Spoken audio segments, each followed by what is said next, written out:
Dunia disibukkan dengan kejadian di Rusia dan Ukraina. Ada krisis Rusia-Ukraina. Banyak media, baik media dari barat maupun dari timur, semua membahasakan dengan cara yang berbeda-beda. Nah, bagaimana sebenarnya kita memandang krisis Rusia dan Ukraina? Baik, selamat datang di segmen 5 menit ber-HI di channel Tirta Musitama ini bersama saya Profesor Tirta Musitama. Nah, mari kita langsung membahas topik yang sedang hangat-hangatnya ya, bagaimana memandang krisis Rusia Ukraina.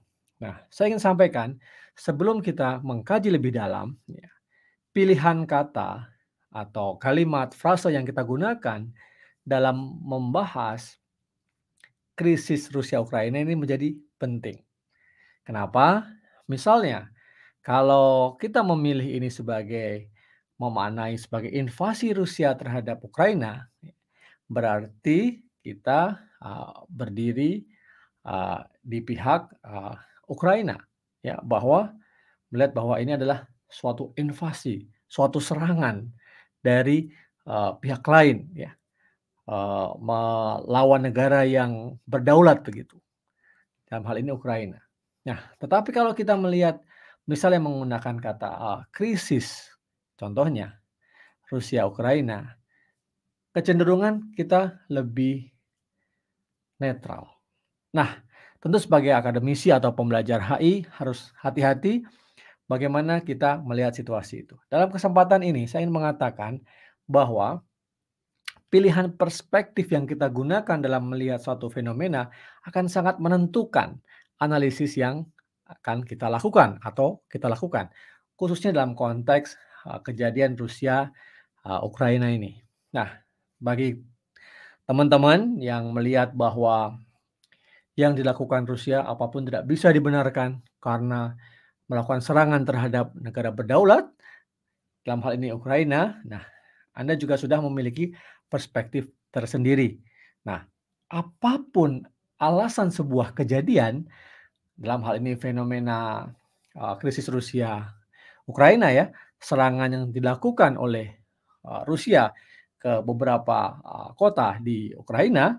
Nah, ini sebenarnya pasti memiliki alasan tertentu, yaitu suatu kepentingan. Nah, bagi Rusia kita tahu apakah itu juga bentuk perlindungan terhadap penduduk yang ada di Ukraina Timur yang sekitar 800.000 orang itu memiliki paspor Rusia, atau juga bentuk dari dukungan atas gerakan separatis yang menuntut kemerdekaan di Luhansk dan Donetsk ya, menginginkan terpisah dari Ukraina. Itu adalah salah satu atau dari beberapa hal terkait dengan kepentingan yang disampaikan oleh Rusia. Nah, apakah tidak ada yang lebih besar daripada itu? Tentu masih banyak.